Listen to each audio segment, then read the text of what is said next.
토요일 아침 우리에게 주시는 하나님의 말씀은 고린도 후서 12장 1절에서 10절입니다. 299페이지 함께 읽습니다. 무익하나마 내가 부득불 또 안에 있는 한 사람을 아노니 그는 14년 전에 셋째 하늘에 이끌려 간 자라. 그가 몸 안에 있었는지 몸 밖에 있었는지 나는 모르거니와 하나님은 아시느니라. 내가 이런 사람을 아노니 그가 몸 안에 있었는지 몸 밖에 있었는지 나는 모르거니와 하나님은 아시느니라. 그가 낙원으로 이끌려가서 말로 표현할 수 없는 말을 들었으니 사람이 가히 이르지 못할 말이로다. 내가 이런 사람을 위하여 자랑하겠으나 나를 위하여는 약한 것들 외에 자랑하지 아니하리라. 내가 만일 자랑하고자 해도 어리석은 자가 되지 아니할 것은 내가 참말을 함이라. 그러나 누가 나를 보는 바 내게 듣는 바에 지나치게 생각할까 두려워하여 그만뒀노라. 여러 계시를 받은 것이 지극히 크므로 너무 자만하지 않게 하시려고 내 육체에 가시 곧 사단의 사자를 주셨으니 이는 나를 쳐서 아무 자만하지 않게 하려 하심이라. 이것이 내게서 떠나가게 하기 위하여 내가 3번 주께 간구하였더니 나에게 이르시기를 내 은혜가 내게 족하도다. 이는 내 능력이 약한 데서 온전하여심이라 하신지라. 그러므로 도리어 크게 기뻐함으로 나의 여러 연약함을 대하여 자랑하리니 이는 그리스도의 능력이 내게 머물게 하려 함이라. 그러므로 내가 그리스도를 위하여 약한 것들과 능력과 궁핍과 박해와 곤고를 기뻐하노니 이는 내가 약한 그때 강함이라. 아멘. 강단 한번 또 읽습니다. 4장 7절에서 10절 같이 봅니다. 우리가 이 보배를 질그릇에 가졌으니 이는 힘이 큰 능력은 하나님께 있고 우리에게 있지 아니함을 알게 하려 함이라. 우리가 사방으로 우겨쌈을 당하여도 쌓이지 아니하며 답답한 일을 당하여도 낙심하지 아니하며 박해를 받아도 버림받지 아니하며 거꾸로뜨림을 당하여도 망하지 아니하고 우리가 항상 예수의 죽음을 몸에 짊어짐은 예수의 생명이 또한 우리 몸에 나타나게 하려 함이라. 아멘. 하나님의 은혜로 우리가 고린도 후서 말씀을 이번 주간에 계속 인도를 받았어요. 사실 오늘 고린도후서 말씀은 고린도후서의 결론입니다.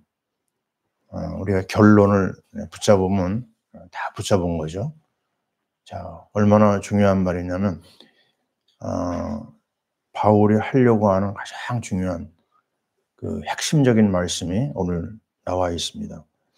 자, 오늘 제목을 나의 약함과 선교 이런 제목으로 우리가 인도를 받겠고요.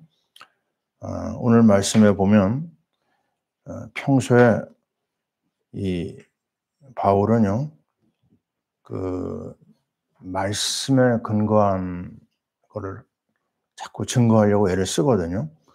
근데 말씀에 근거한 것이 좀 아닌 게 나와요.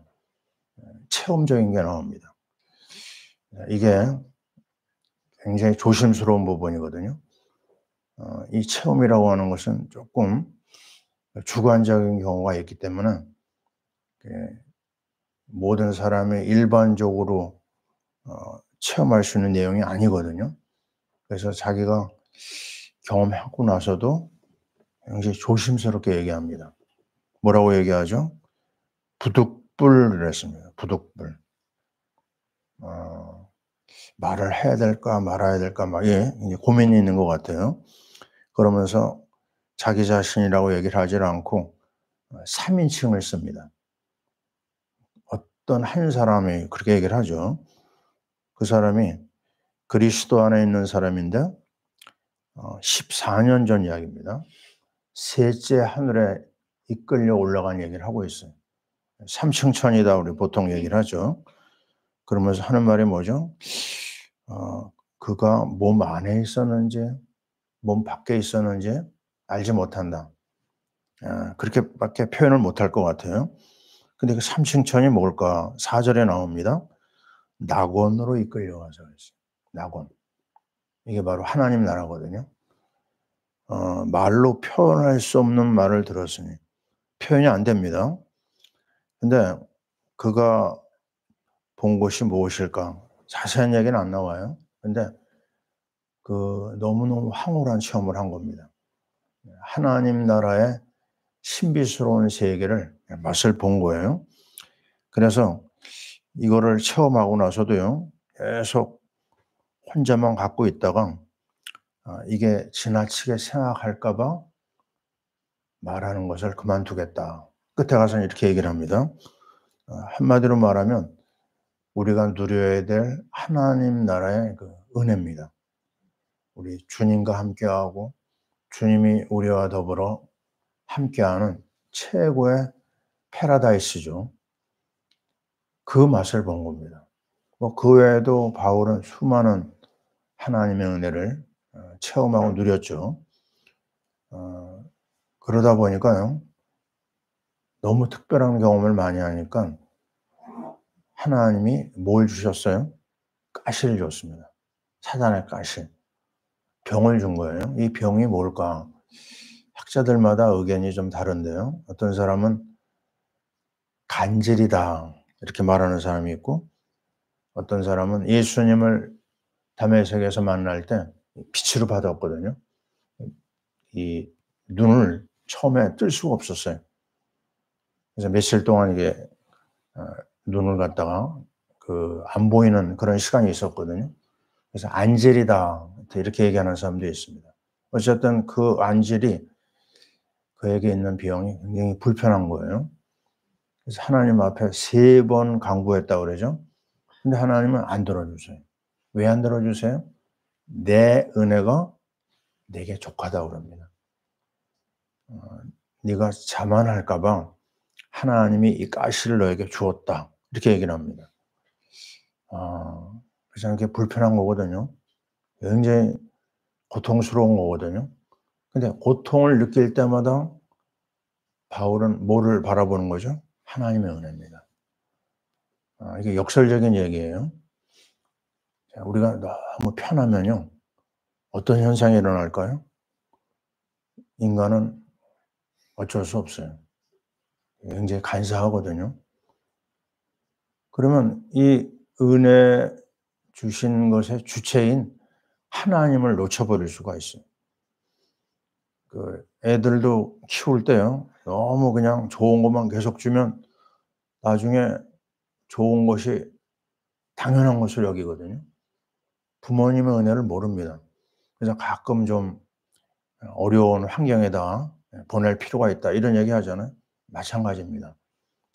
자, 우리가 은혜라고 하는 것은 정말 말로 다 표현할 수 없는, 값으로 계산할 수 없는 하나님의 선물이거든요.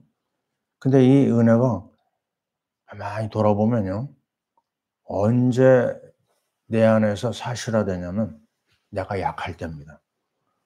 건강이 너무너무 축복이구나. 이거 언제 느껴요? 아파본 사람만이 알아요. 나는 폐병을 오랫동안 알아봐 가지고 폐와 관련된 환자를 만나잖아요. 그럼 내 마음에 나도 모르는 사이에요, 동병상련이 일어납니다. 야, 얼마나 고생할까? 얼마나 힘들까?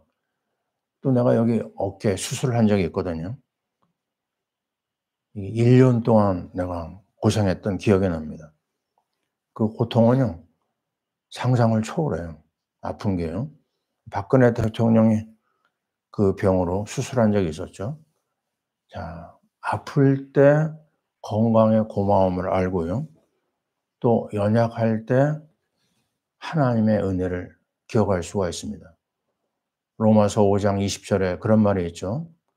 죄가 많은 곳에 뭐죠? 은혜가 많다. 이것도 특별한 말입니다. 그러면 죄를 많이 져야 되나?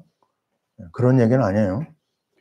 죄를 갖고 있는 사람은요, 말할 수 없는 부담감이 있어요. 고통이 있어요. 근데 그때 하나님의 은혜가 사실적으로 확인됩니다. 그때 하나님의 사랑이 야 이렇게 크구나. 그때 알 수가 있어요. 그래서 오늘 말씀은요. 바울이 정말 하고 싶은 깊은 내면의 메시지입니다. 고린도전서가 십자가 부활의 메시지로 문제를 뛰어넘으라고 그러잖아요. 근데 고린도후서는요. 더 심각한 문제를 만났어요. 사형 선고를 받았다고 할 정도로 살 소망이 끊어졌던 그 어려운 상황에서 그가 그 어려움을 뛰어넘을 수 있었던 게 뭐냐? 역시 그리스도요. 역시 언약이요.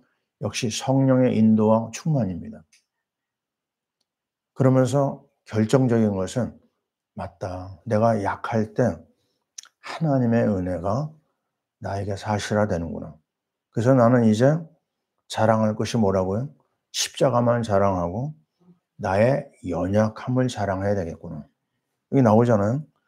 여러 약한 것들에 자랑하리니. 왜요? 그때 그리스도의 능력이 나에게 머문다고 그랬어요. 그리스도의 능력이 지나가는 게 아니고요. 어떻게 해요? 머문다. 상당히 정말 깊이가 있는 말씀이거든요. 아, 내가 연약할 때 주님 바라보게 됩니다. 아, 주님이 나 때문에 이런 고난을 겪으셨구나. 이 하나님의 은혜가 내 몸으로 체험되는 시간입니다. 그러면서 말하죠. 내가 그리스도를 위하여 약한 것들과 능욕과 궁핍과 박해와 곤고를 기뻐하노니. 자, 이거 대단한 말입니다. 잘 들어보세요. 약한 것들, 능욕, 궁핍, 배고픔이죠. 박해, 곤고를 기뻐하노니. 자, 이 정도 신앙의 경제에 올라가야지만 우리 앞에 당한 모든 문제를 우리가 뛰어넘을 수가 있어요. 우리는 정말 너무너무 연약한 신앙을 이제 내버리고요. 바울이 얘기하고 있는 고난과 역경과 그 궁핍 속에서 감사를 찾을 수 있는 그 믿음을 가져야 됩니다. 아무것도 없다.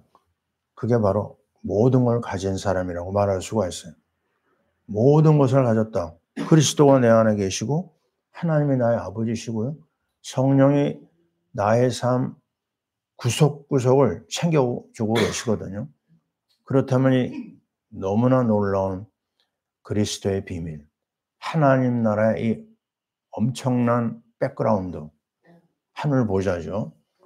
그리고 앞으로 우리에게 오실 재림하실 그리스도, 이 영적 세계를 깊이 묵상하는 시간이 정말 우리에게 꼭 있어야 된다 이런 생각을 해봅니다. 그래서 정말 우리가 이제부터는요 잘난 것을 자랑하는 게 아니라 뭘 자랑해? 나의 연약한 거, 나의 부족한 거, 나의 허물 이걸 자랑함으로 누구만 드러내면 돼요? 그리스도와 십자가를 드러내는 거예요.